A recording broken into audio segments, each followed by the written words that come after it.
See, there are times, family, when God's going to put us in situations, He's going to put us in places where we are not comfortable with, and that's when God's going to say, okay, now what are you going to do? You want to be remembered for glory to God? All right, now show my glory in this place here. You want to be remembered that she was empty? Okay, now do it. Now start emptying yourself out here.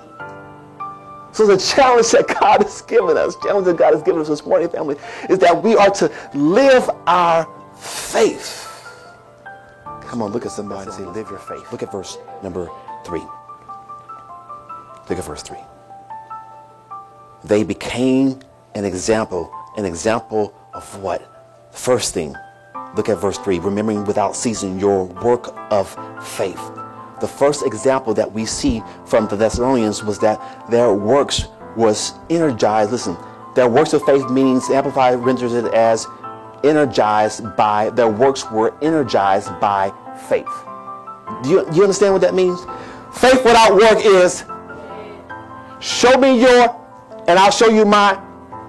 So if you have faith and you're living in faith with God, then there should be some works, and your works should be energized by your faith. If you're not moving in something, then I would question if you really have faith, or if you are even in the faith. They became an example because their faith is important to us, or is important that we live our faith first and foremost, because it is our responsibility. Shame on you if you're the only place, or you're the only presence of a Christian in your sphere of influence, and you do nothing to live your faith. It's our responsibility. What's the Great Commission? Go therefore and make disciples of all the nations. Again, Matthew 5 says, be a light. You are a light. So why are you sitting up in a closet? Why are you up behind the shade? No, you like, this little light of mine. No. Come out from behind the curtain and live. Come on, y'all. Live your faith. Oh, number three. Reason, listen.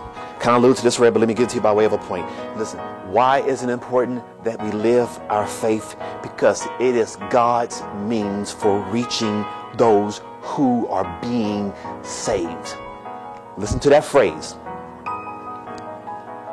It is important that you and I live our faith because it is God's means to those who are being saved. Who are you imitating? You want to walk out this door and know for yourself in some succinct manner how to now start living your faith. The first thing I want to tell you this morning, listen, find out who you are imitating, or who you should be imitating. The Thessalonians became good examples because first they imitated Paul, Silvanus, and Timothy, and therefore the Lord.